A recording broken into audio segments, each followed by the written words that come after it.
Привет, ребят, девчат. Надеюсь, у вас все супер. Давненько спрашивали про камин. Прекрасное время рассказать о нем.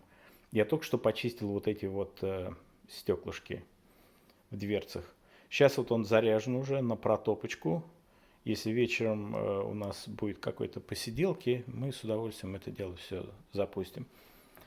Если кто-то все-таки поддался на уговоры и всякие сладкие рассказки про Америчку розовощекого калифорнийца, я думаю, вам поможет, и вы переедете куда-нибудь в северный штат. Операция очень простая. Заготавливайте дрова, но самое главное, чтобы они хотя бы недельку, 10 дней у вас постоянно были дома, здесь лежали. Иначе они будут шипеть, и из них будет выходить влага. Либо, если у вас денег дофига, вы покупаете их в магазине, изнутри магазина выносите. Ну, вот этого grocery store, да, там Kroger, к примеру, как у нас.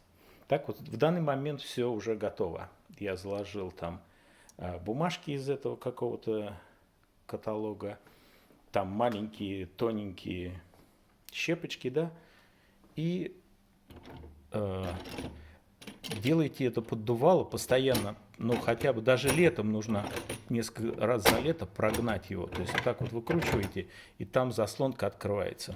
Если не закрыть, снег, особенно дождь, вот так она закрыта, будет сюда вам запах тоже пойдет не очень ахти какой от этого мокрого пепла.